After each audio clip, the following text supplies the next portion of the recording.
except for polar bears.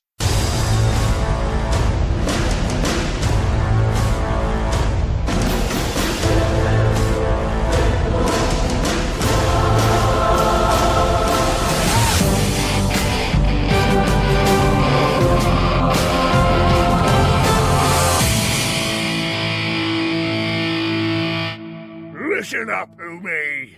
This is a podcast with the most ducker. This is Forge the Narrative.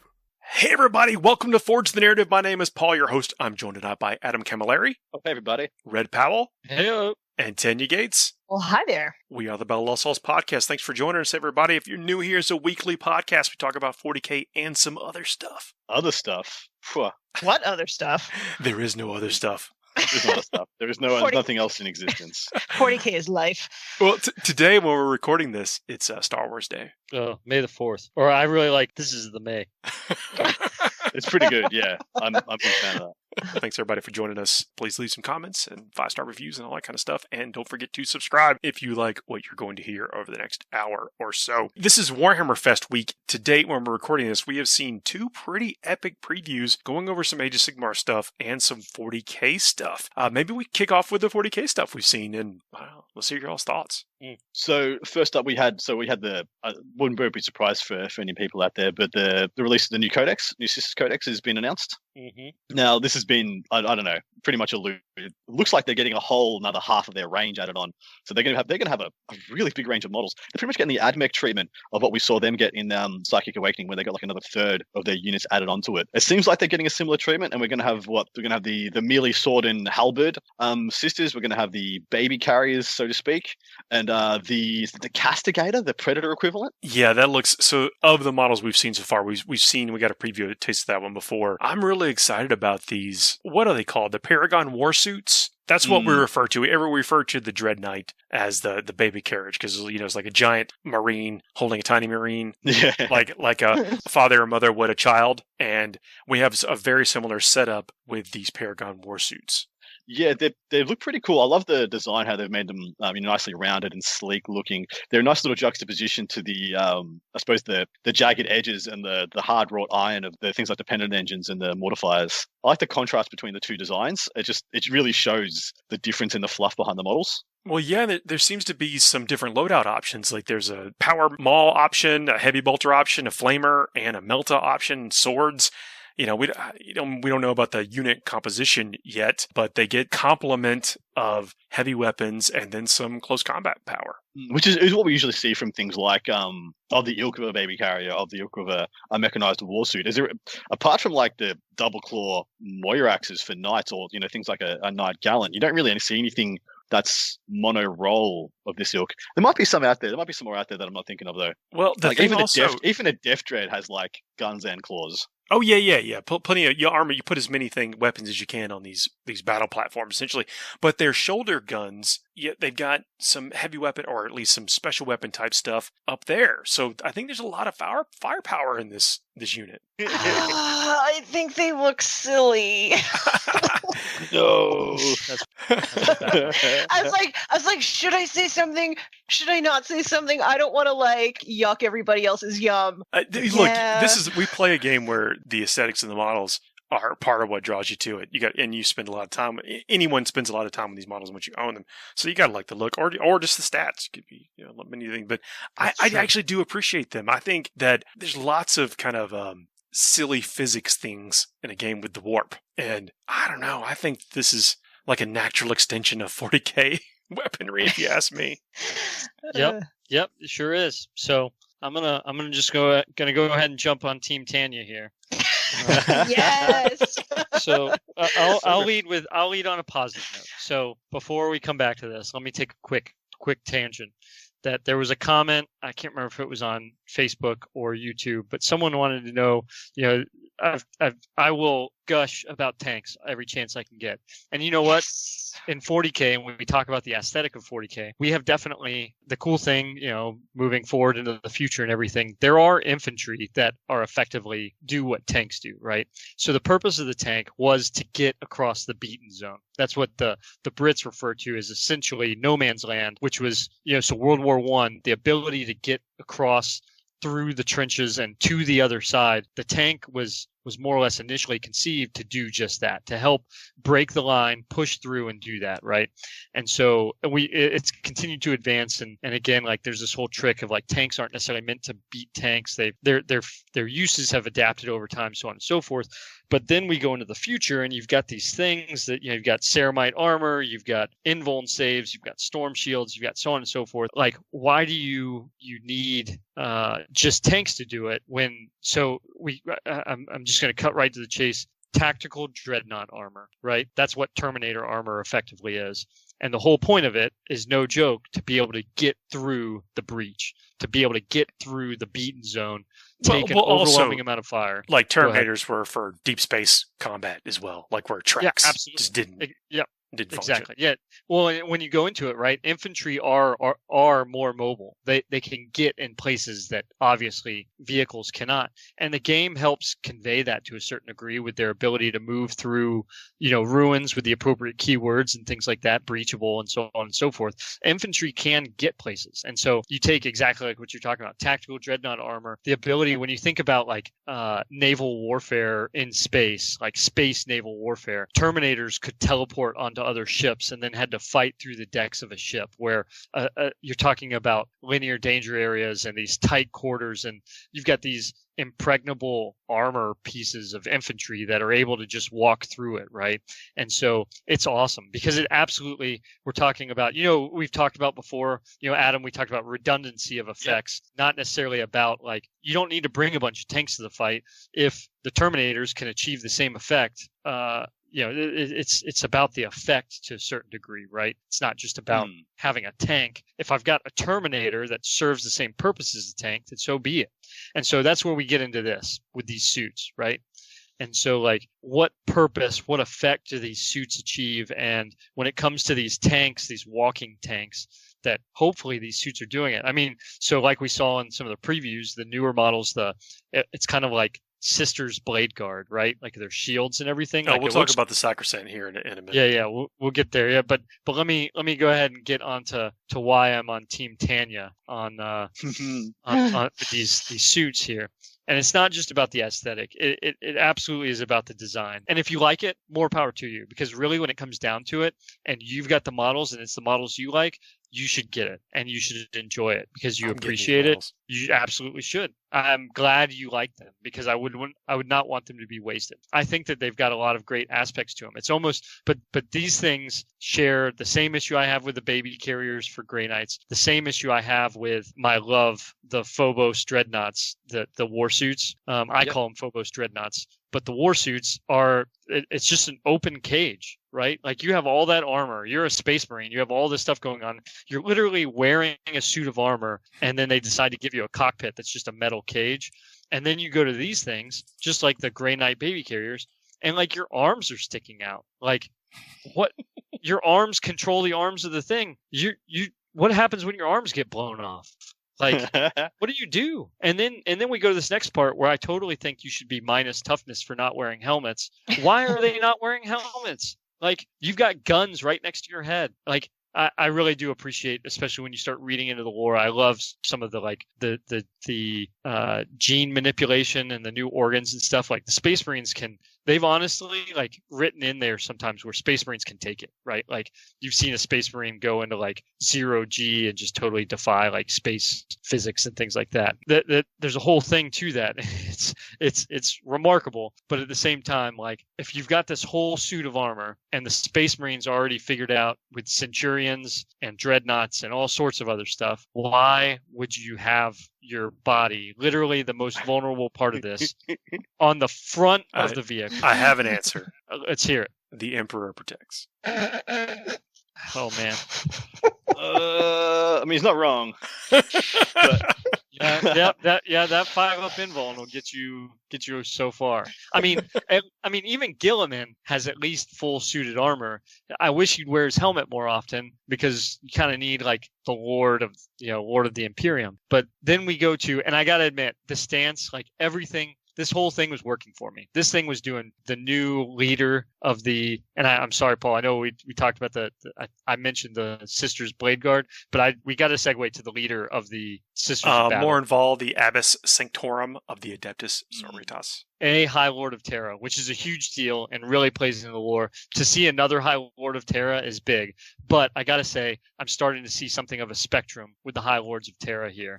And this one, Morinval, being in a baby carrier with no helmet on the outside. There's a helmet and model option. Thank God. I'm so glad that there's a helmet and model option, because that's at least a little better. Because that means that, like, again, just like Gilman, you can put a helmet on. But I would need everybody to understand, there is another High Lord of Terra, excuse me. Yeah, Terra.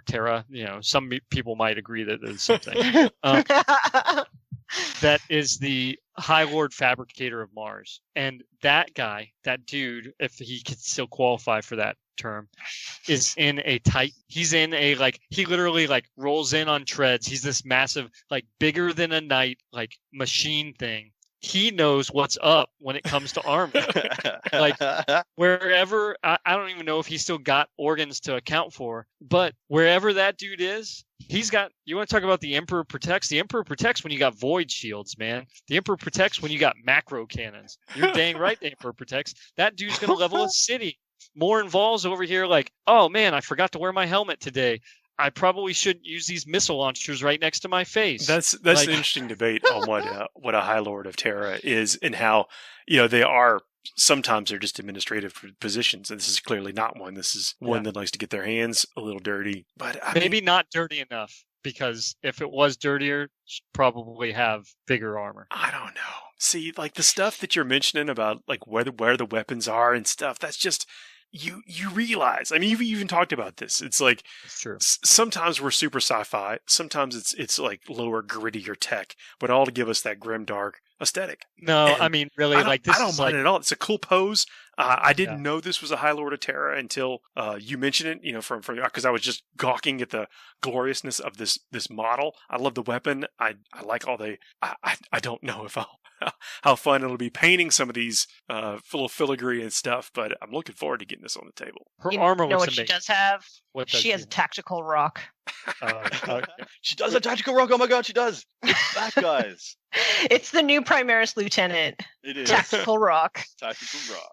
But I love this cross of like the tabard and like the robes and the armor and the ornate stuff. Like that's my only complaint about the Castigator, is it is like the least ornate thing in the Sisters range. I really like all that flair. I don't know any way to put it that these models have. Oh, I mean, more involved. Like, look at those legs. That is some really good looking stuff. Like well, it's Herald and a Custodes, type. It is. It's very good. You know, at least on the knee pad there and the shin guard. Yeah, well, even the drape of like the cloth for the model, like how that comes across, like it looks really good. They did really good at that point. I gotta say, like if you took Ripley from Aliens and then made her like a High Lord of Terra, this is pretty much what it equates to. Yeah, this is it right here. I'm digging it. We can go to the what is it, the Sacrosancts here.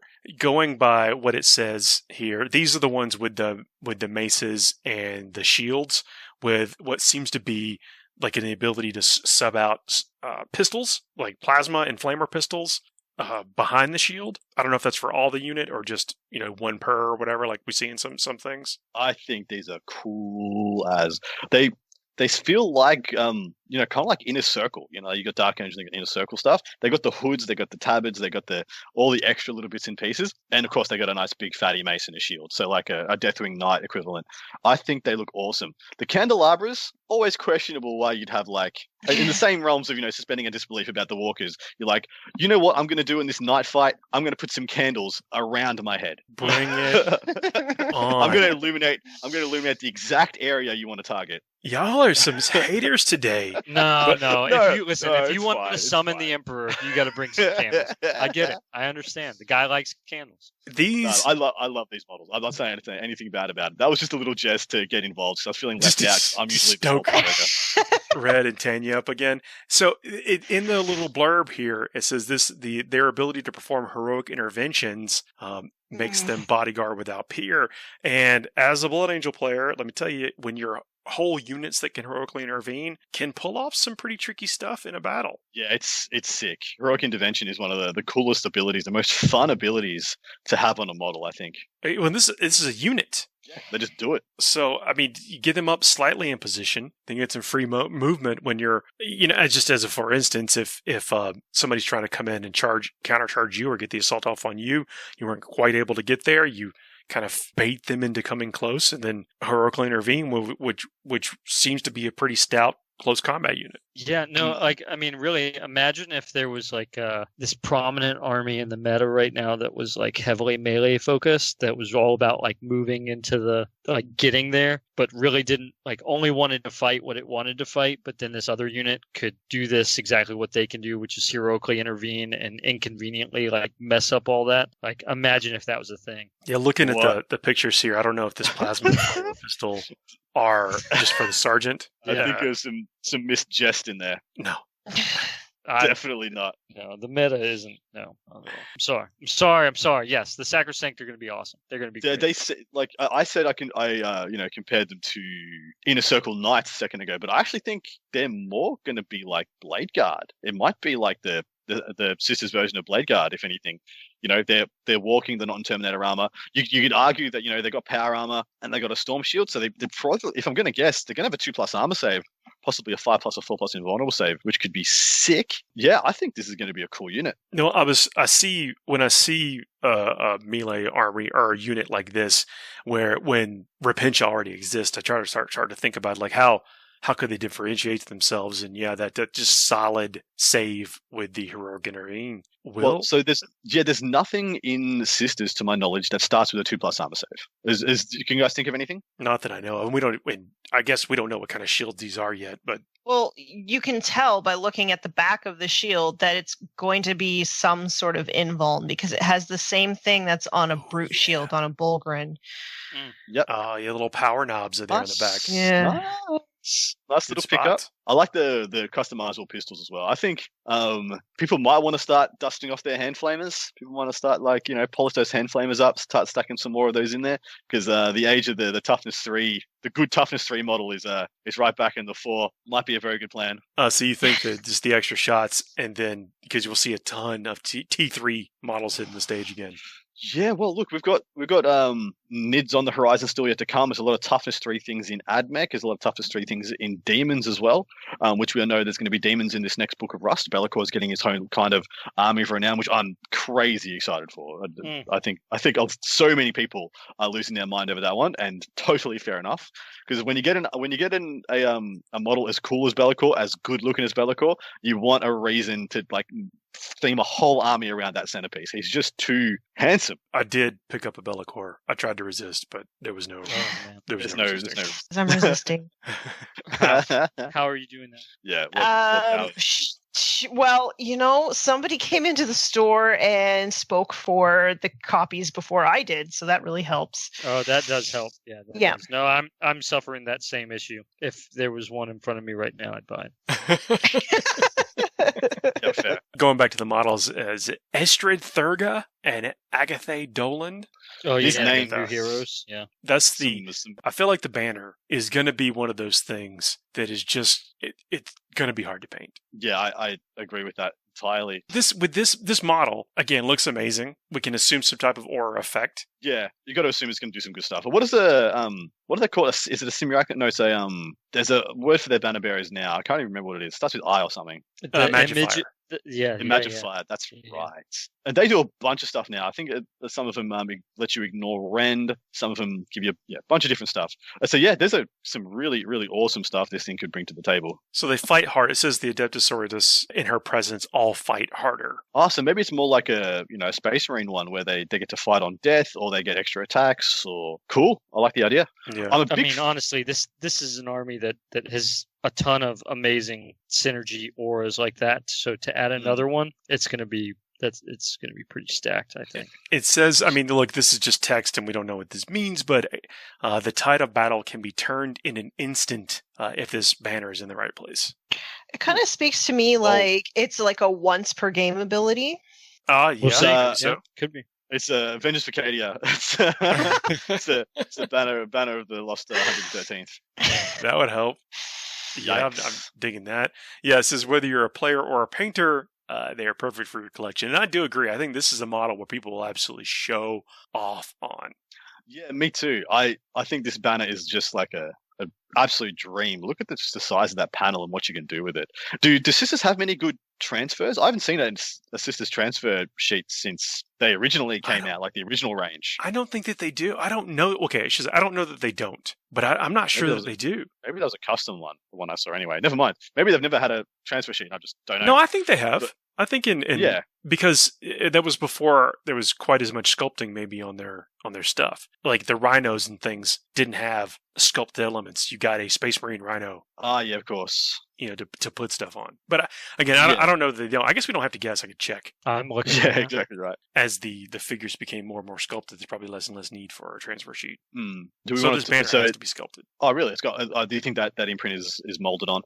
There is no way I'm painting it out there. Oh, yeah. They definitely have transfer sheets that come in their boxes. Oh, nice. Okay. Cool. Fantastic. But I think this is some new stuff, though, that they were showcasing. I mean, for the love of all that is holy, no pun intended, I hope that this is sculpted on for me to have any prayer of getting that. I'm actually a really big fan of Dolan as well, the offsider, the Primaris Psyker looking lady. She's got the hood on. She looks like she's been, back's a bit bowed. She's stumbling along using her cane for support. The amount of detail they're able to get onto the face to make her face look aged now is nothing short of phenomenal. I'm huge fan of that model. I think I'm going to be picking up one just to add to my guard, if anything else. Oh, that's a great point. That does. Like there's a handful of really cool Primaris Psyker models out there, or counts as. Yeah. Could be counts as, including in that board game that it came from like Barnes & Noble. There's a really cool Psyker in there. This would work as a Psyker. Absolutely. Yeah, I'm a big fan of this model. I think it looks pretty incredible, to be honest. Just something so basic, just done so well. Yeah, and that's I know painting faces is really hard, but like to your point is like they're sculpted so well now that it's easier. Yeah, correct. It's exactly what it is. Or easier than it used to be. I'm not saying you're going to achieve this effect, without trying, but it's a heck of a lot easier than it used to be. Spot on. We've seen the dog model before. I love this model. This one does it for me. She's angry. Yeah, I love it. Yes, she'll soon be bringing her stern gaze, unflinching determination, and whopping great mace to the armies of the Adeptus Sororitas. Yep. I like all those things. Yeah. It says ensures that nearby sisters redouble their efforts when performing actions and holding objectives. Ooh. Extra obsec? Or, yeah, it smells like extra obsec.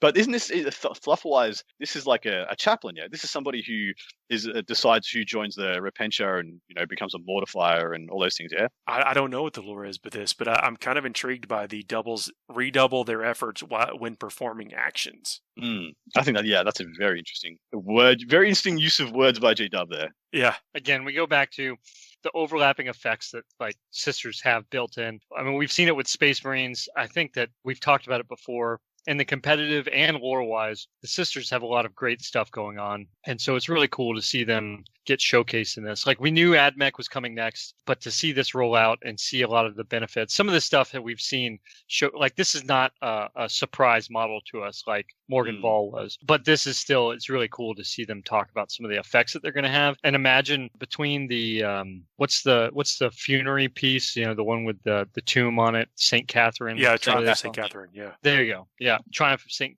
So between that and all these other characters and really like, points wise, just like they've talked with other armies, like there's still a lot of sisters on the board. It's not like Space Marines when you put, when you bring all 12 of the Ultramarines onto the table, all 12 Ultramarine captains onto the table. Like that's your whole army right there because they're all each 150 points or something like that. But then you look at these And you're going to be able to have these characters sprinkled throughout the army and spread out. I think it's going to be really cool economy of force for where your characters are on the field. I think it's really awesome. Yeah, me too. Difficult to tell exactly what size base these models are on, and I didn't get the Piety and Pain box, so I don't know which base like the Palatine came on. That character or that figure will be available separately at the Codex release launch, whenever that is. But if these do have impressive auras and they're on 40mm bases, it's going to cover a lot of ground. Yeah, it will. I mean, I'm digging it. I like that Palatine model. She looks great too. That's a fantastic model. Yeah, I like that. I'm hoping to use, if you need more than one, I'm hoping to. What's that limited one they put out? That's really just a sergeant. Oh yeah, with the fire. Yeah, sister. Oh my gosh, that looks so good. That Tantalus one, and then Tantalus or something. It's not Tantalus, but I feel like I need to get Stern as well with her Harlequin friend. I think those two are pretty awesome looking as well. It's very dynamic. They did a really good job kind of bringing the sisters to life from what they of course had been years ago. It's pretty amazing. Yeah. Then we got we kind of talked about it slightly or whatever, but the Book of Fire will include Belcour's 40k datasheet. Yes, there's been a lot of waiting for this. I know people who had theirs built and painted like immediately out of the box. They're just like, I wish I had some rules for him. I know people who've played him with the old rules, just as a way of being like, just want to get him on the table, whatever, doesn't matter. Hey, look, you put in the effort. Why not? Yeah, don't hold back. Yeah, I mean, go ahead and really, think about it. It's going to be so much fun to like play Belcour as he is now. And I'm not saying people are going to laugh at you, but I can tell you they're definitely not going to laugh when you get the new rules. And shift. You'll really appreciate his new rules if you're playing him right now. I'm trying to like just theory craft. What could I do with him? Like, where could it? I mean, no one it's hard to say with factions being what they are. But man, I sure hope I can put him on the table with like 3 other greater demons. Oof. Yeah, please. He's fearsome. He's absolutely fearsome. I think he's going to be amazingly cool. If he's as good as like a greater demon, maybe he's not as good as a Primarch. Maybe somewhere between like the named greater demons and a Primarch. That's where I feel like I want him to be. Do we think he should be as good as like Magnus and Morty? I do. Yeah. Well, I guess let me phrase that. I don't know enough about his actual origin. Like, what was Belcour before he was a demon prince? I mean, he's at least from some of his lore, and that's not going as far back as we probably could. He was the demon version of Archaon, and excuse me if I get it, some of this wrong here or there, because it's kind of been pieced together. He's got one of those cool, like, there's some ambiguity to his story, right? We've talked about the usefulness of that over time, because some of it attributes and some of it gets disproven over time, but he was like an all effort project of all 4 elements of chaos. And they wanted him to kind of lead it. And then some other things happened and he kind of fell off to the side. And he's still his own thing, like totally ready to go rock the mortal realms. So he's been running his own show, but the Chaos Gods kind of moved on. There was Archaon, and Archaon being the chosen one, so on and so forth. Belcour's really been there. And that's where he's like, I mean, he mocks Archaon. It's like, I was here first. Like, aren't they going at it? Yeah. In the campaign? They are, yeah. So, and that's the thing, is that Belcour is like, he is the demon equivalent, more or less. And so I think, kind of, they talked about it with Morgan Ball being maybe alluding to Morgan Ball being like a supreme commander model for sisters that could like lead the sisters at whole. I'm really hoping Belcour gets something like that so that you could actually go in there. And I'm really hoping you get something, I think we've talked about it some before, but something to the effect like Abaddon that has all 4 marks so he can represent all 4 Chaos Gods. Yeah. To a certain extent. That would be amend very my cool. statement. Yes, he should be Primarch level. Yeah. Well, I don't know anything forms of that, right? Go ahead, sorry. Yeah, I don't know anything about his 40k fluff. I only know his fantasy fluff. And yeah, he started off as being like the first proper champion of the Chaos Wastes, of the Northern Wastes, and of the mortal Chaos Worshippers. He was the first true unifier and baller champion. And so they elevated him and gave him so essentially this was before the Chaos Gods had really split themselves up, and they, as a pantheon, they empowered him and created the first Demon Prince. From there, yeah, he got really pushed and brushed aside when Archaon, because Archaon went about gaining their favor individually. He like won them all over and did all the crazy stuff and got the power sword and did all those things. And yeah, really took over, and so he's been kind of embittered about that ever since, which I think is a crazy fun plot point. Yeah, I mean, absolutely. And the crazy thing about Archaon is, he's the Eternal. He did that whole quest, but somehow he's also like kind of always existed at the same time, and that's like the the discontinuity of it all. But it's very cool. And then I think in the 40k universe, that same kind of deal goes forward to I don't think we've seen yet maybe an interaction between Belcour and Horus, but I know there has been interaction between Belcour and Abaddon. And so it's kind of the same kind of deal there in regards of Belcour's been pushed off to the margins to a certain extent, and Abaddon is like this, he's got the favor of all four. We do know, and so to tie some parallels, that Horus went through a similar journey like Archaon did to kind of earn the favor of the four. And arguably, we haven't seen it all. I think that, ADB as an author has done a really good job with Abaddon kind of bringing him to the forefront with some of the lore. And so we've seen some of that, but I don't think we've really seen a massive engagement between Belcour and any other major character in that I can speak of to real extent. I don't want to be roasted in the comments, but I do not believe there's been any Horus and Belcour interactions. Yeah, I think there has been Abaddon and Belcour, but that's all I can say. Well, I mean, that's where actually the comparison I was going to draw is that Abaddon has just under Primarch stats, and Belcour is a full-on Demon Prince and now a massive model, Titan-sized model. Well, and that's where I think, even looking from what they had demonstrated, previously, of the rules he's going to have, there is a difference in powers to an extent between Guilliman and Mortarion or Magnus, right? Like there's a little bit more of a focus to those, and maybe, and I'd argue that Abaddon is still not as good as Guilliman. Maybe Belcour has the capability to be the new Chaos Guilliman to some extent. We'll see. In this picture, it's like he's in there with some word bearers. Oh yeah, facing down the night. That might be an Alpha Legion Helldrake behind him. I don't know. Who knows? When was the last time we saw Belcour in the fluff in 40k prior to this? I feel like he had a hand in what was it? I think it was I think in the fluff I remember reading it in the Dark Angels Codex. He was part of the escape of to break out Luther from the Rock. Or was it that he assaulted the Phalanx? It might have been he assaulted the Phalanx. Really? I don't remember. The other chapter ship. I don't remember, man. It's been forever. I mean, because he just hasn't. I mean, his rules haven't been all that relevant. Like he never, with him getting the separate psychic tree that just wasn't as good as Warp Time. You never saw him on the table. It's true.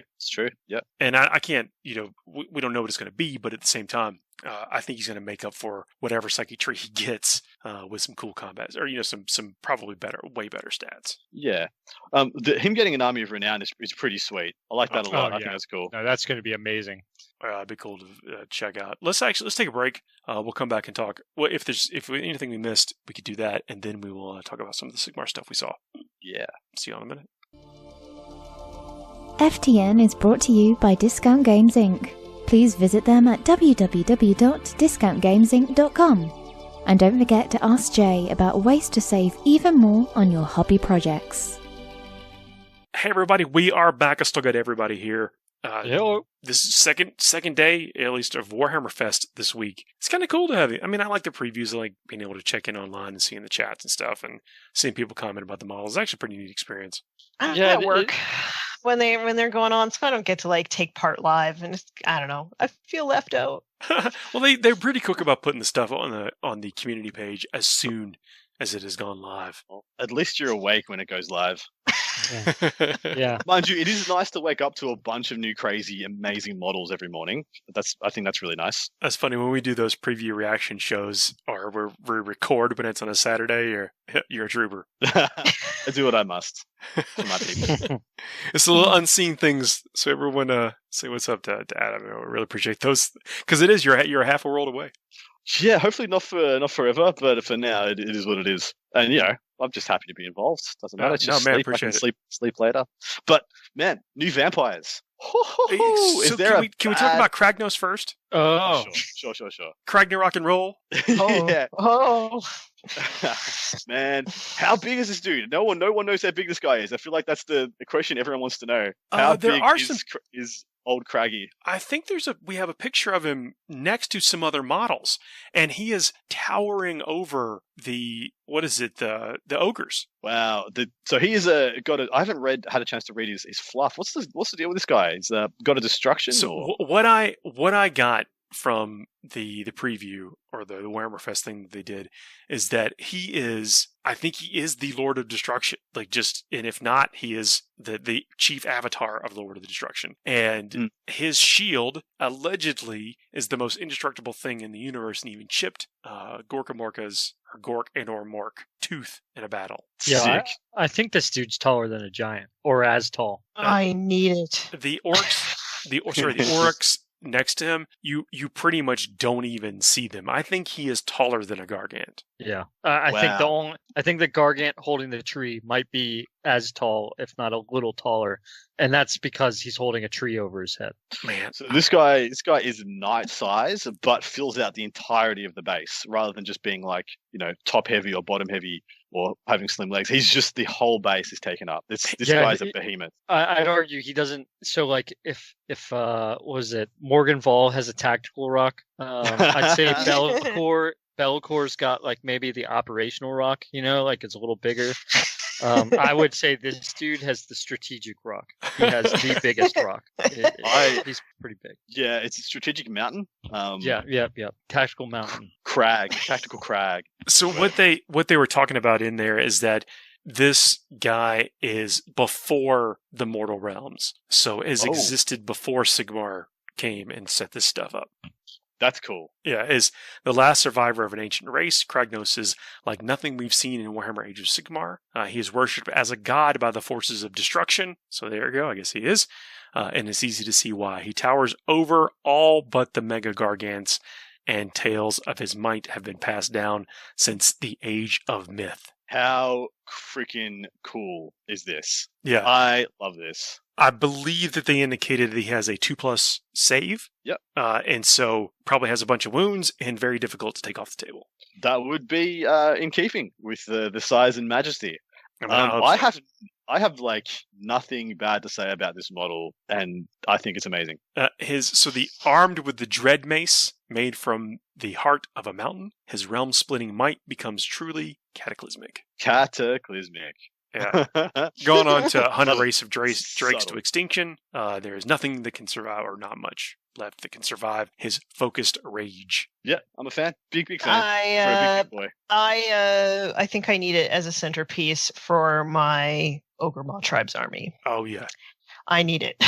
Yeah. Yeah. So, are there many models that give buffs out to a mega faction?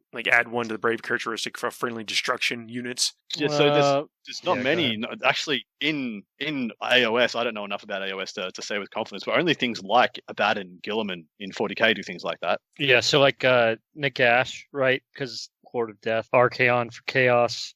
I'm sure that there's something in the Order, the realm of the armies of Order, but I can't think of the one for Order. But I do know Nagash for Death and Archaon for Chaos. So fairly rare is what. Oh yeah, I mean it's now there are ones that do just like we were saying across broad ranges, but not that broad, not so broad. So it's I'd say it's pretty exceptional. So the shield is named Tuskbreaker, earned its name by chipping Gorka Morka's tooth, and this says we love it because it's got a stylized picture of Kragnos on it. So He's wearing a picture of himself on it. He's got a selfie on his shield. That's hilarious. I mean, he seems to warrant it. Yeah. Yeah, I would too, if I could. I love that he's basically the opposite of the Emperor. The Emperor's no, I'm not a god, right? Kragnos is yeah, I am. Worship me, fools. I did all that stuff. There's a bunch of other stuff that I could have done, but I didn't. Or he did. He's like Maui from So you can learn all about this returning deity in Broken Realms Kragnos, which will finish out the series with a bang. There's a pun there. I won't point it out. Yikes. So we've now seen the replacement of what I copped some backlash for this, but I coined as the worst existing Citadel miniature, being the zombies. Dang. And now we've got a replacement for the direwolves which weren't the worst, weren't the greatest. They were okay, but these new ones, very, very. We can very start with the expensive. direwolves from this faction. Yep. I think the fact that they look sleek, they look menacing. I think they fit with the look and the aesthetic of the the Gravelords, Soulblight Gravelords. Mm-hmm. Oh, I love the one that's got like the vulture or whatever, just like picking its back meat off. Oh, Like, it's so gross. I love Grody. it. Yeah.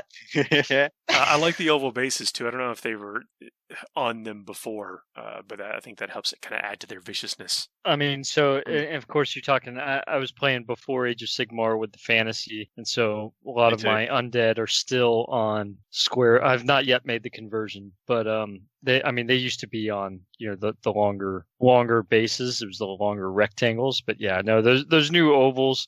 As long as I know, and there's plenty of people, especially if you got into orcs, that there's a lot of different oval bases out there for GW. Mm. And so sometimes it can be a little frustrating to lock it in, but I do like the oval bases a lot. I think that it really helps. And especially you look at these models and all the different little things they've got built into them.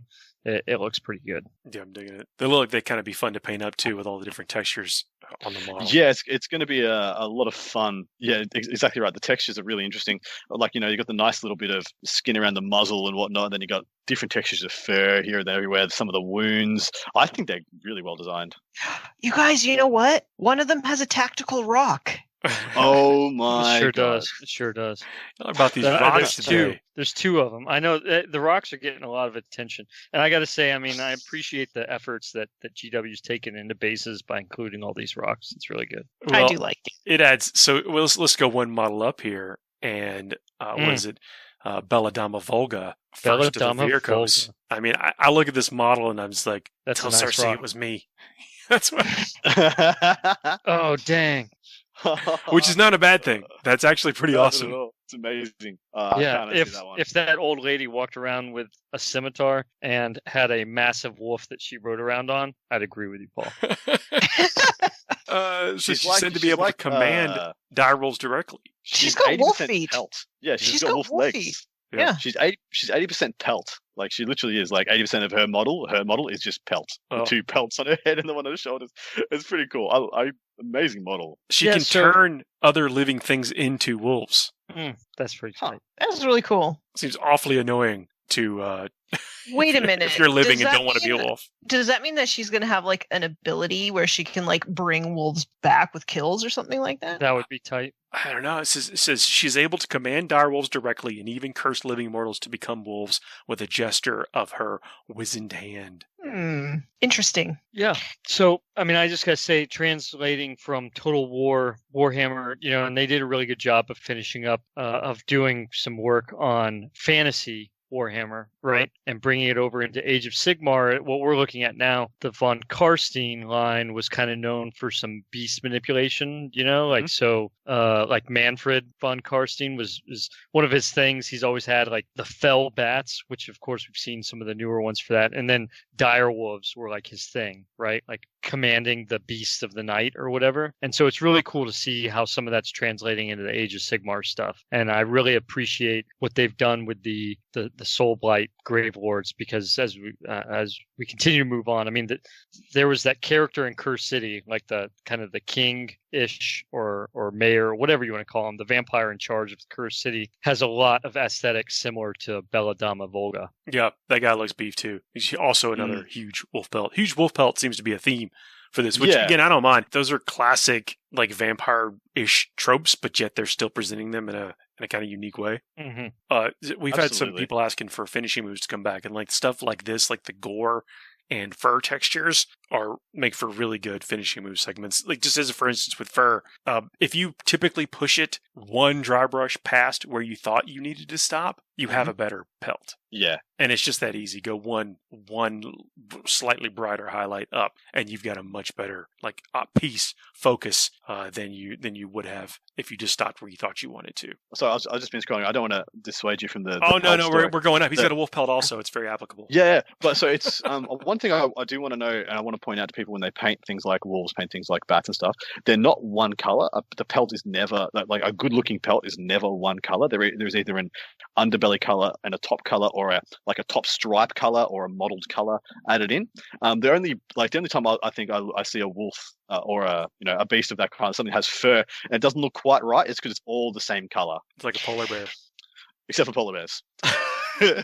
But even then, you add some like really dark grays in bits and pieces, especially like around a belly or around the edges where it looks like the beast has been skinned. Those bits tend to be a little bit darker, so there'll be more skin exposed. I want to be honest with you. I don't know that a polar bear is all the same color. I just guessed because they are more the same color than most wolves and stuff. And even then, I would gore them up with like seal blood and that kind of stuff. Like you would like it'd be freshly eaten if you were painting it for a Warhammer game. And we're pretty much talking from the position of making an aesthetically pleasing looking paint job on a model, not what they actually look like. If that's fair. So my tip for painting pelts is to wet blend your base layer. And it's something that I tried once. And then when I posted my Ragnar on Instagram, I swear like 75% of the comments were, how did you do that pelt? And it was so super easy. You just take like two colors. So in my case, I took black and Xandri dust, and I just slapped them on and then wet blended them together and proceeded to highlight with just I don't even know. What did I even highlight with? Like Ushabti bone or something bone. like I was about to that. say another bone color. Yeah. Yeah, just on everything, and then it was pretty much done. That's nice. That's a good tip. I mean, it doesn't sound like a ton of effort, but you'll still get a real polished looking to it. Yeah, I dig that. I dig that. Mm-hmm. And my tip for wet blending is just use the paint straight out of the pot. Don't really add any water to it. Oh. Ooh, okay. Yeah. When you add water to acrylic paint, it actually makes it dry a little bit faster. So it improves your work time. That much quicker kind of thing? I don't know, because science or something. But yeah. But yeah, if you just put it straight out of the box, then the moisture from your brush is usually enough to get you to be able to work it. Oh, that's a good tip. That's so the guy. What we're talking about, the guy that I was talking about is Radikar the Beast. Now, hold up. So cool. You got to make this connection here, because I was just talking about literally the same guy from Curse City. Yes, you were. Oh, that's him? You know that, Paul. Oh, there you go. That's him. As it turns out, rumors of Radikar the Wolf's demise have been greatly exaggerated. Now known as the Beast, his animal rage has been unleashed. He bides his time prowling Shaiish and plotting revenge. Swollen with power and corrupted in form, he has retained his animal cunning, lust for power, and thirst for blood, and in parentheses, and that wolf pelt cloak, which honestly fits better now. You hit the undead gym hard. What are those little friends on his base there? One is collecting the gore coming from his claw. I mean, in a cup. That is gruesome. I feel like this model is just so metal. Yeah. He's got a little bit of the feel of the pale orc from The Hobbit. Yeah, which I like. I think that actually just makes him look more brutal, more savage. This guy actually exists. Dang. Oh, that's pretty cool. I'll pay that. That's great. It's Azog, by the way. Well done. You're not wrong, Paul. I appreciate it. Appreciate the shout. It's good. No, I feel it though. The guy, there's so many textures on this model, and the fact that he is. I mean, Matt, you have to assume that those folks beside him are like normal ghoul size. Yeah, like little ghouls. Look at him though, like little mohawk. Look at the guy. I really like the one behind him. Like that is totally one of those you have been working out, man. Looks. That's what. Oh man, how much do you bench? Yeah. He's got tactical log going as well. He's not a conformist. Oh my gosh! I got to defend the tactical scenery. He's very much does his own thing. I got to defend this. I tease. I love it. Of course. But for anybody that may be listening and think we're kind of hating on it, it's like when you get this model, number one, you don't have to put it on there. Number two, though, if you just want a showpiece, centerpiece model, these things help and make it look a little bit more epic. When they start to look a little, when you're playing against a mirror match or whatever and you're both standing on the same tree, that's a little awkward. But that's so infrequent. I love it. I mean, I love it. I love it. Sometimes I feel like on some of the Primaris Marine models, it's a little goofy because it's like a flat base with just like a rock on it, right? It feels like an afterthought. But when we look at Redukar, especially, it's a scenery piece that tells a story, right? Like there's a little sword stuck in it. There's skulls everywhere. Like mini diorama. It's an amazing piece. Yeah, I tease. Yeah. We're a little tongue in cheek with some of this stuff, but I just want to kind of throw some of that stuff out there. But look at how, like, even with how they demonstrated the model, like how well off that log is painted, and look at how it's like built into the landscape and everything. And then you go look back at Belladama Volga, and she's got kind of like a switch on it, right? So it's her. She's got two wolves. She's riding one of those wolves, positioned on this rock that's kind of built into the base of this tree with another wolf underneath it. And then you go to Radukar, the beast, and it's him with two little ghouls, not two wolves. And then he's got a tree that's kind of built into a bit of a rock, which is the opposite of hers. It's just some really cool things that they've built in to that scenery, like you're talking about, Tanya, that it really is a story. You're right. And it's a setting, and it really puts them in a position that, like, we can appreciate as much as we do of all these models. Yeah, it's a way for them to elevate the character or the model in our standing. Look, especially with Radukar, you've got these two models that are obviously like paying a homage to this guy, and he's elevated above them, standing, bestride this thing, obviously having just killed something, and they're like, "Wow, I can't believe you just killed that." And like, let me get some of that. True, that's true. The next one up is even another more interesting thing of posing, and that's more about the necessity of how they wanted to design the model. What's this one called? This it's a dual kit. Yeah, it is. And this is crazy. Oh, dude. So it looks like there's a named character, Laukal Vi, the Mother of Nightmares. She's beautiful. It is glorious, but it is. It's just crazy. I like how they've handled the pose of this model because otherwise, because it's kind of like tucked up in amongst itself.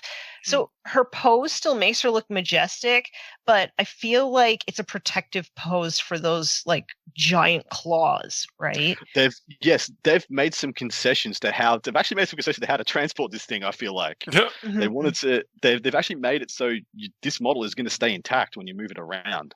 They could have done so many more silly things with these claws, but they made them fit perfectly. Everything is contained. Nothing overhangs the base in this. But they've done so much with it. Phenomenal. I adore this model. I think it is. It's one of those where the pose is to convey this like hidden horror almost, but yet like it's just you're seeing what the model wants you to see, or the character wants you to see, and at any moment it could turn into this just nightmare fuel. For me, it ticks all of the boxes. Right? It's got everything that I want to paint. It has rocks and flesh and armor and clothes and hair and and her face is just astounding. It's beautiful and horrific at the same time. This model, it does it for me. Yeah. This is my favorite model of either release, either this or the 40k one. This is my favorite model so far. And exactly what Tanya said. It's got everything. Tactical masonry as well, which is a step up, definitely a step up in our world. But the base. It looks like they had an idea and a concept of what they wanted this model to be, and they wanted something to be special about it and to be very unique. And so they made a base to make the model design work.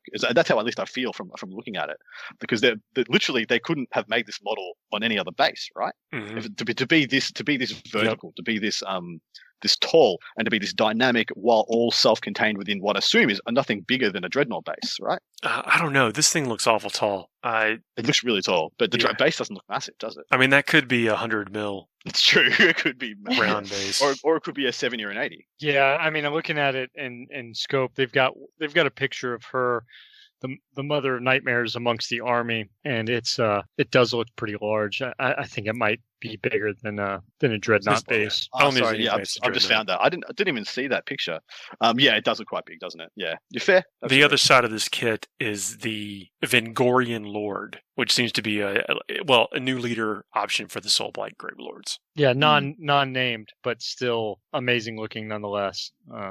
He has a real, true, old school Nosferatu looking face on him. Yeah, love it. Yeah, it's again going back to the Warhammer. There are multiple lines of of the vampires, the von Karsteins, that's just one aspect of all the vampires, and so it's really interesting to see some of this with the Soulblight vampire, the Grave Lords playing out. I'm really interested to see what else there is, and because I don't think we're done seeing some of this stuff. Yeah, I feel like there's more troops and more units to come. I feel like we might be where we're at with characters. Maybe we're getting like a new Mortarch, like a Soulgrave Mortarch, but yeah, that'd be about it. They also announced the that where all the new models that are coming out, like there's the Witch Hunters that look so cool. It's a mother and daughter. It's a father and daughter. Yeah. Yeah, yes, it is. Yeah, man, they look really. Yeah. When those models were previewed, there was all kind of like dad joke stuff. Yeah, it's so good. They were pretty funny. Is it Lord Croak? The new Lord Croak? Yes. With all the stuff spinning about him, and man, that thing is like a work of art. It doesn't look like a model. It looks like it's transcended like the battlefield, and it's just I'm in awe of it. Nailed that on the head. Like those trees look real. It does. The trees look real. The artwork. Sorry, all the masonry and all the Aztec-ish looking bits and stuff that's swirling around him looks like stone. It's shaded perfectly. Looks magnificent. Really, really well done. Really well designed. I feel like all of this stuff, I've heard people saying that, like people who exclusively play 40k, they're like, oh man, I see all that Age of Sigmar stuff, and I kind of get jealous. I'm like, just come play Age of Sigmar with me then, right? Well, so there's always, if you are creative, there is always ways to make most models work for your army. I look at Lord Croak, and if this might not be possible, I don't know how this model is built, but if you took your time and cut off all the vegetation, you took Croak off, and you put a Necron Lord where Lord Croak is, you could have yourself a really bespoke Nihilak Dynasty Catacomb Command Barge. There are several. I mean, I haven't seen it with this model, because it's not out yet. But there are people do that today. That is, phenomenal opportunities. Father and daughter, you can make it, a really like cool pair of Inquisitors for an Inquisition army, or in your sister's army, a Magifier and a Canoness, or whatever, a Preacher. They are so versatile, especially with like even the AdMech type of things. Is like they're like super extreme, but all the humans that are not 80% cyborg or cybernetic or whatever, it just takes a bolt pistol or a weapon swap, and then 40k now. Yeah, I mean, look at Belcour. It's just the difference between a Chaos Warrior or a Primaris Lieutenant. Yeah. Yep. Spot on. But yeah, if maybe we could do a whole episode of that on the models and the conversions you can do to swap and to get amazing models from one playset to another, because there is an absolute amazing amount, and not just from AOS to 40k, but there's a bunch that can go from 40k to AOS as well. Oh, Rule of Cool goes a long way. The literal best ogre models I ever had in my ogre's army was a bunch of Bullgrin that I converted to be man-eaters. Ooh, nice. So much better. And there's a bunch of opportunities like that out there. 2 days of pretty epic reveals. I mean, we know very little about effectiveness and rules and stuff like that, but I just like to take some of this time to oogle over the figures. It's good. It's healthy. When they're this good, it's hard not to. Yeah. There's 3 more days. That's right. I hope we see more of like the Redemptionist from Necromunda. Oh yeah. Look, by the time this comes out, WarhammerFest will have concluded, and everyone will know everything. So I don't want to guess too much in case we're completely wrong. There's no need. Yeah, there's no need. But this Kragnos, he sounds like he's going to be a serious beatstick and something you could build an army around if you were, just trying to get into the game. So, question: with all of these giant Age of Sigmar things coming out, right? Because there's like the voice of Slaanesh and that other like giant model. What do they call it? The Talon of Slaanesh. The Talon and voice, yeah, the new boy. Yeah. Like all these really big models. Do you think they're going to come out with something like Apocalypse for Age of Sigmar? Oof. Okay. Interesting. I don't keep my ear to the ground too much for Sigmar stuff. I have heard, I don't know. I was just wondering, like all these giant models, how many of them are you really going to be able to get into a standard Age of Sigmar game? Well, I mean, that's just it. There's we're kind of seeing that each mega faction seems, I mean, from what y'all were talking about, has that one giant model. You got your Nagash, you got your Archaon, now you got your Kragnos. I don't know where Croak fits into that type of situation. And then you've got a handful of the medium-sized stuff, and then you got your, what we knew as the old world troops type stuff. I mean, tell me where I'm wrong. Again, I have, I feel I was about to say, I only have 3 Sigmar armies. I'm about to jump in with both feet into the Soulblight. Yeah, how could you not, right? Yeah. So all this stuff, I'll learn more, but God, the Mother of Nightmares, you're right, Tanya, it has everything. Just everything.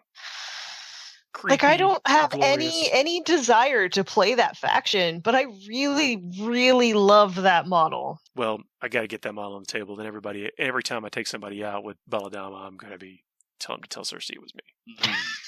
Did you guys play Age of Sigmar at all? Yeah. I played it a massive amount in the first year it came out, which was the incorrect time to be playing the game. I wish I had done that the second year it came out or the third year it came out. Because I hear it's a lot of fun now, but I just don't kind of have the time anymore. Mm-hmm. Well, it's just like, we're all down games like we've said in the past, but Sigmar is one of those ones, we'd play maybe one out of, 6th or 8th time we'd get together, we'd roll out the Sigmar stuff. Yeah. I mean, Sigmar was the game that made me jump into the hobby with both feet. Before then, I just sort of dabbled here and there. But then Sigmar came out, everybody started playing it, and I tried it, and I was I was hooked. And then since then, I've been hooked on the hobby ever since. Yeah. The model's just epic beyond. I mean, I think the model for model, they may even be better than 40k models. I think they are. Yeah. If you compare the AO, hands down, me too. If you compare the AOS range, there are so many complete, no real holes AOS ranges where every model is incredibly well designed, looks beautiful, paints beautifully, plays beautifully. So many more than in 40k. We still have whole ranges that feel like they're trapped 20 years ago, unfortunately. Things like the Eldar range, with the exception of Howling Banshees and Jane Czar, everything is 20 plus years old. Maybe I'm exaggerating a little bit for some little bits and pieces, but the things like that, they seem to be really aging. But you look at things like the Soulblight Gravelords now, and you're like, that went from an army that had what in Adam's opinion was a couple of the worst sculpts in the land, and now they are jaw-droppingly gorgeous across the board. Well, I look at it, what appeals to me, I can respect Kragnos as being a gigantic epic model, and I probably can respect his stats a whole lot. But I look at the Soulblights and I'm like, I have to play this army. Yeah, fair.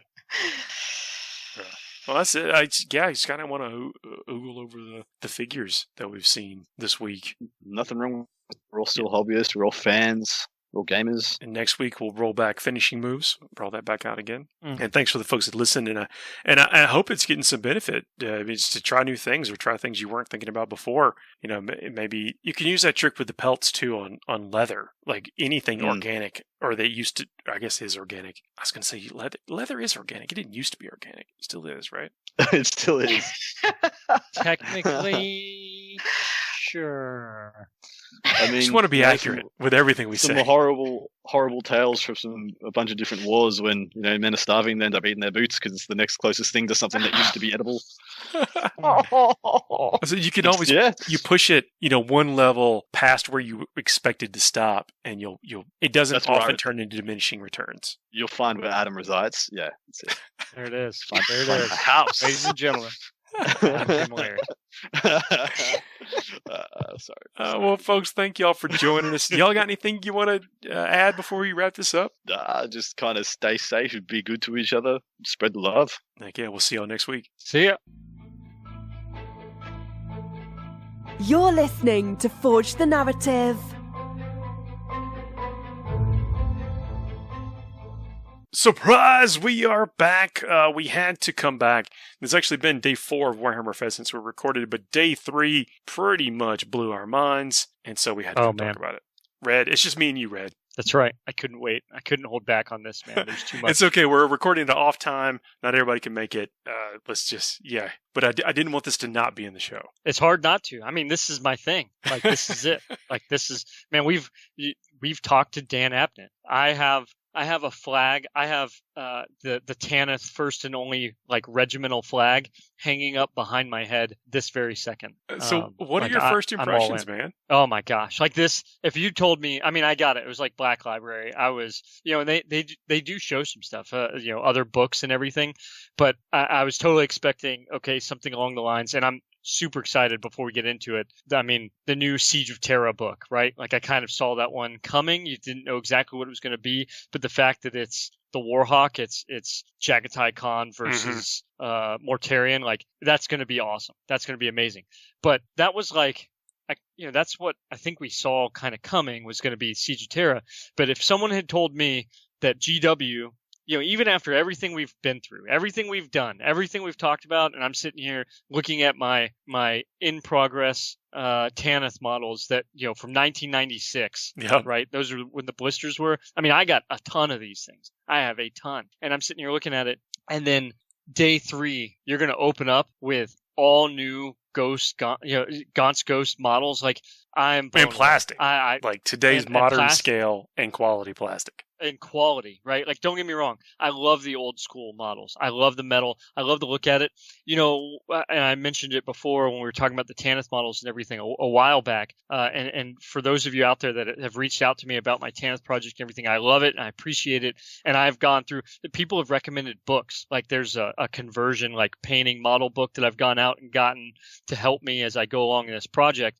And then to see these models, the old ones look amazing. These are fantastic. And I am just blown away. I don't think some people are like, well, it's like a Kill Team set. It's not a Kill Team set. I'm just going to say it out. Like this is more than just Kill Team. This is the groundwork. This is the leadership. This is the team that's going to take us into a whole Tanith regimen. Like this is a big deal. You think so? You think this is just the tip of the iceberg? I'm more than confident. Don't get me wrong. I don't think that maybe I'm not going to go as far as to say like there's more models necessarily. Like like they're going to make like a Tanith kit beyond these characters necessarily. But I do think that this is enough to show you that like this is happening. This is a thing because these are, I mean, there's so much to it. I don't want to ruin some of it in regards to the books and everything. I think the article did a really good job of not giving too much away along the story and everything.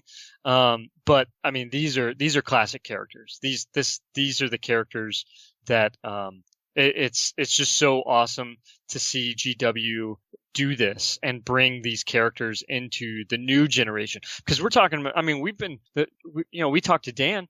This material has been there for almost 2 decades. Well, right? It's the one that you meet non-40k players and they're like, oh, have you read this book? Like, how do you know about this book? Because it's that good. It's transcended past just what was. I mean, I recommend Bolter Gaunt's fiction Ghost. at the time. Exactly. And that's the thing is I recommend Gaunt's Ghost as sci-fi material, not just 40k material. Like people are like, what's a good sci-fi book? I'm like, well, we're about to go down a rabbit hole. But Dan Abnett, The Founding, the first 3 books of the Gaunt's Ghost series is just the foot in the door. And that's what I recommend. And it's it's so good. Yeah, well, people really did like the original models. I think they're all metal and blisters, and you could get the first and last or first and only figures. Yeah, and so there was like a command group, and then there were 3 different blisters of 2-man models back when they used to do that. And so you could get the command group, which is like set story characters, and then you could get the 2-man blisters. And I say 2-man blisters, but in reality, a lot of them actually had a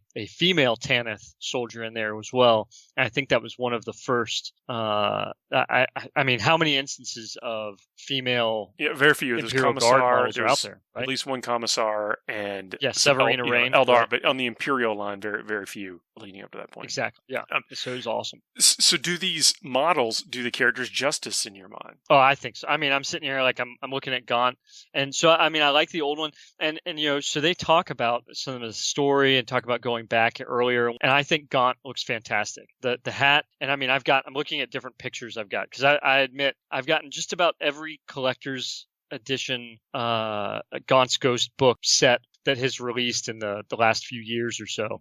And so I love this stuff. And I have pictures of Gaunt. I mean, I'm not saying that there's a direct correlation, but my 4th child, Paul, his name is Bram. I'm not saying it was named after Ibram Gaunt, but there might be something there. So I'm just slip that don't one tell in. my wife. Yeah, no, secret's safe with us, man. Secret's safe. Thanks. Yeah, no. So as far as doing justice, and of course the paint job, they did an amazing job. I thought you were going to say try again, brag is what. I mean, so we get into it. Yeah, there you go. That's man, and everybody loves Try Again Bragg. He's such a good character. Again, going back to Dan's writing, and so just going down the line, you look at Colm Corbeck, and that is just an iconic character, and it really does play into the ghost aesthetic. Gaunt, he's a commissar. He's from the Imperium writ large. Like, as commissars, they're supposed to be kind of, regiment non-specific. And so you've got this guy, and then he looks exactly as you would hope. And then you go into Colm Corbeck, the colonel, who's kind of like a co-lead deal with Gaunt initially. And he looks awesome. He's got this beard. He looks really rugged. And that's the whole, when you look at their uniform. Lasgun. Oh, yeah. It's really nice. Oh man. And so their weapons are all this, yeah, exactly like it shows with the lasgun that now wood. It's made from the trees of their planet that, unfortunately gets scorched by chaos and all. But there's this whole thing when you're reading the books of how Dan has built the world and the things that they bring with them. And so you can even see, look at the bayonet on his gun. That's the straight silver right there. Those are their specific knives that play into their regimental sign. And so look at the pin that Colm Corbeck has right next to his face. Pinning is that's the pin right there. And it's just so amazing how well they did it. And not only that, but the next part where, so they broke the other knives off of their pins because the first and only, that being the thing, was the only regiment to make it out. And so the pin, which if you go down to the collector's item, you can see where the pin has the 3 knives, or their symbol has the 3 knives. They broke those other knives off because chaos essentially wiped those other 2 out, and Gaunt was only able to escape with the 1. And it's just so amazing, all that stuff that goes into it. Wow. They've done an amazing job capturing these little details that totally sell exactly what anybody that's into Tanith First and Only are looking for. Man, that's cool. See, I'm thinking, look at these could soon to be Catachan models. No, these I wish the cat, the what are they, the devil dogs, I mean they wish they could have models this cool. These are the oh, you're not lying. Yes, I do wish. Yeah. Yeah, I know. If there was something that you'd almost think, right? You'd think with all the stuff they're updating, that they'd get around to the devil dogs. The fact that they got to the Tanith is just, I'm not complaining by any means. I love it. It's amazing. Colm is awesome. They did it, but we got to get to so I admit, and some people probably won't be surprised, but Major Ron is probably, and it has almost nothing to do with the fact that I too am a major at this point. Major Ron is one of my favorite characters, and it's such to the point that, he developed so well, and Dan did such a good job in bringing him from where he was at to what he's at so much further down in the books, that he's just this awesome character. And the fact that how they captured his look and the dagger, and you can also see just on his face, you can see the tattoo that they painted. When you talk about the paint job, and then you look at Colm and they did a tattoo on his wrist, all of those little aesthetic things ticking together. Ron is just this ruthless character that I really think with the stance and the way his face is, that they did such a good job capturing it.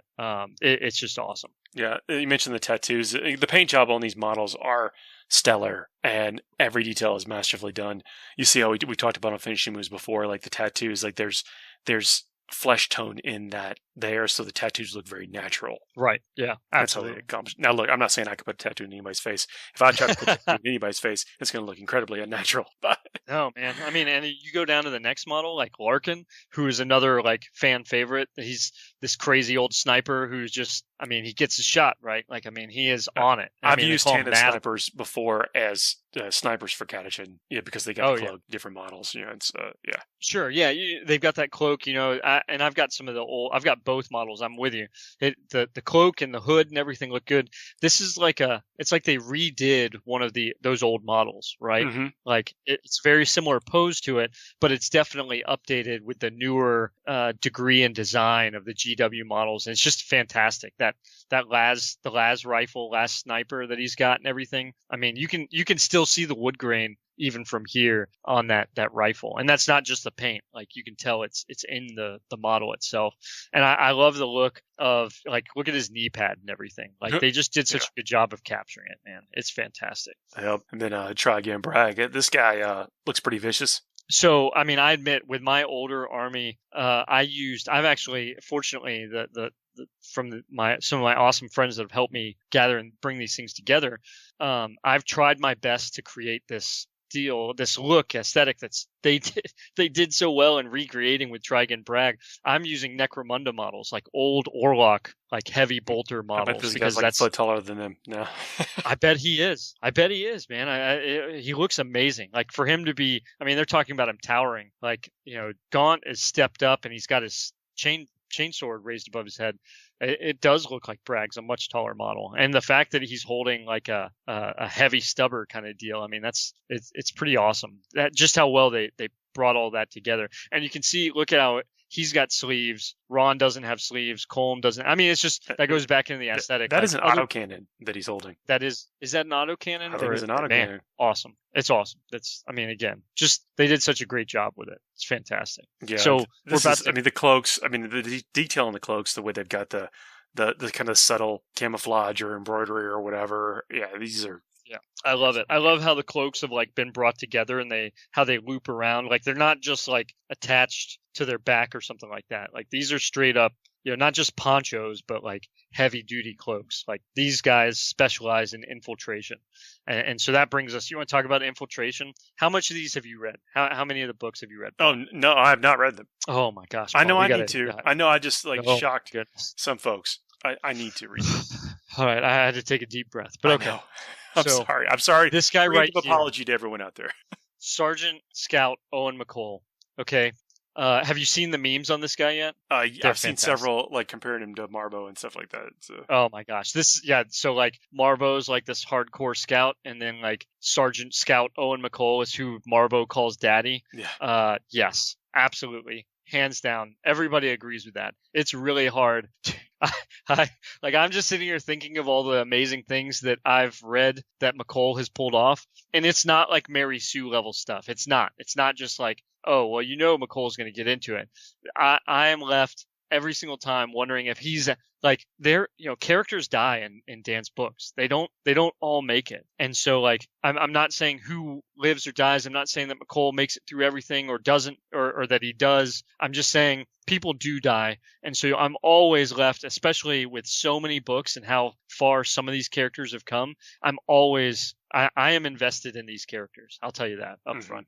And McCall, I mean, are you familiar with Metal Gear Solid? Mm-hmm. Oh, yeah. Okay. McCall, I put him in a fight with Solid Snake. McCall's going to come out on top. That's how infiltrator, on top baller this guy is. It is amazing. I love this character. And they did such a good job capturing it. And it, like, him, like, chilling on this tree. He's like, I can tell you right now that wherever he is on the battlefield right now and he's chilling on that tree, no one else knows he's there unless he just finished killing someone. And that means no one still knows he's there. That is awesome. So what are you thinking about these books, the book sets and stuff too? Oh man, I'm looking at this. I'm saying it right. I need to listen to Dan Abnett's interview about the Vincula insurgency. I'm sure I'm butchering it. It's close enough. But that's what I would say. This I have to get it. Like, I mean, look, there's a patch, there's a pin, there's this cool little like top towards target like ordnance set, and this picture. Not to mention it comes with the rules. All these little things. I got to get it, man. I'm not kidding. Like, I'm gonna go like OCD on trying to get this thing. No, the enthusiasm is real. That's why we had to do this special segment. So thanks for coming on and telling us about it. Thanks for letting me gush about it because I can't stop talking. Dude, it's worth it. These are spectacular figures. That if you're on the fence about getting a Black Library limited edition thing, they have never disappointed. Everyone that I know that has one, I've got one. I got the Blood Angel one. Everyone that I know that has them loves them, and so if this is your thing, try to get it if you want it. If you can't, yeah, absolutely. I mean, you can go down the list and look at the others. This new anthology coming out. the Sabbat Worlds Crusade book. I mean, I have the other collector's edition items. I have the Sabbat World Crusade map that I'm going to, when I finish my move, get framed and put up right next to my regimental flag.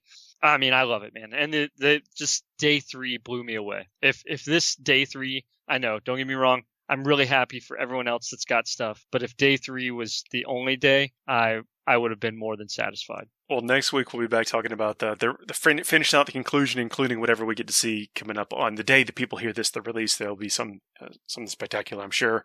Red, man, again, appreciate you coming back on, and we'll talk again next week. Thanks, Paul. See you, man. See you, everybody. For real Bye. This time. No surprises. For real.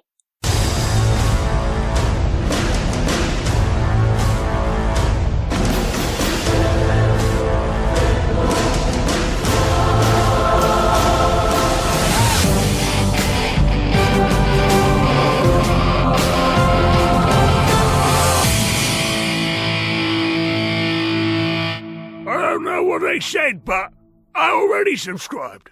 You better do it too.